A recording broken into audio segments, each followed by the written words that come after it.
direitos humanos que não são mais perenes, né? Tem muita gente que critica e fala, mas não existe direito das mulheres. Isso é uma modalidade, existe uma especialização, conheço direito civil, conheço direito penal, e de certa forma traz ali um debochezinho assim, né, incutido ali na fala, mas o fato é que a gente atua sob a perspectiva de gênero e se coloca nesse recorte de direito das mulheres, porque não há igualdade no sistema de justiça. A gente busca, né, que as decisões sejam minimamente justas e equilibradas, porque na verdade a gente acessa um sistema composto por homens mais velhos, homens brancos, privilegiados, vem de uma série de lugares onde as pessoas não acessam, muito menos eles, né?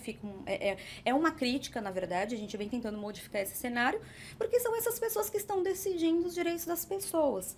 Né? Enquanto nós estamos falando de direitos das mulheres, eu não posso simplesmente jogar ali uma receita de bolo como se fosse dar certo para homens e mulheres na mesma proporção e nas mesmas circunstâncias. Isso não existe. A gente usa isso até em questões que parecem simples, mas elas permeiam o nosso cotidiano. Por exemplo, quando a gente vai fixar a pensão alimentícia. E às vezes a gente recebe decisões assim, as despesas das crianças serão divididas em partes iguais entre os pais. Mas nós estamos falando de uma pessoa, de um homem que ganha 20 mil reais e que tem liberdade de prestar os seus serviços o dia inteiro no seu trabalho. Ele senta ali na cadeira às 8 da manhã, ele levanta às 17, 18, sem ser interrompido.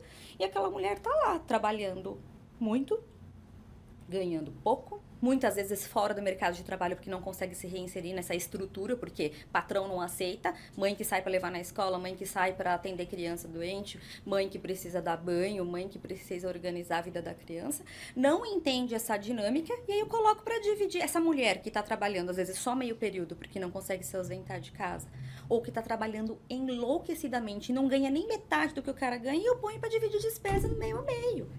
Como que eu vou discutir isso numa estrutura absurdamente machista que, se eu pegar uma divisão de despesas, essa criança custa, por exemplo, 5 mil reais, eu digo que o pai tem que prestar 2,5 e a mãe tem que prestar sustento em 2.500 reais, como que eu vou trazer o equilíbrio para essas partes? Nesse pai que ganha muito bem, isso não vai fazer nem cócegas. Já essa mãe vai passar necessidade.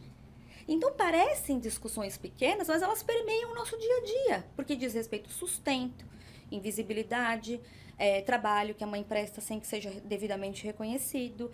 Aí a mãe é empregada doméstica, a mãe é babá, a mãe é cuidadora, a mãe tem que manter a saúde mental da criança em dia, a mãe não pode deixar faltar o alimento na mesa, e não pode deixar a casa suja, e a criança tem que estar limpa, e as roupas da criança têm que estar limpas. Gente, quem faz esse trabalho? Então é isso que a gente pauta, e eu estou discutindo isso inclusive no projeto de mestrado, discutindo maternidade na Unifesp, porque a gente precisa falar sobre isso. As mães seguem em estrutura de trabalho escravo em 2024. Então isso é uma das nossas discussões, e é por isso que a gente enfrenta o direito das mulheres sob essa perspectiva exclusivamente, porque não dá para lidar com o direito da mesma forma para as pessoas como se elas estivessem na mesma condição de igualdade. Na mesma condição. Inclusive o Diese publicou aí no 6 de março, né, subsidiando o 8 de março, um estudo sobre diversas questões, né, de trabalho, a diferença entre o trabalho da mulher, do homem, né, remuneração, uma série de coisas. E aí você me falou do trabalho invisibilizado da mulher. Ali consta, anualmente a mulher trabalha mais de 300 horas a mais que o homem. É muita coisa. E que não é levado em consideração é o que você fala. Quem vai julgar são pessoas, são homens brancos, na sua maioria. Exatamente. Né? Homens brancos, às vezes até mulheres, mas que têm uma concepção que vem de uma realidade diferente. Uma formação extremamente masculinizada, né?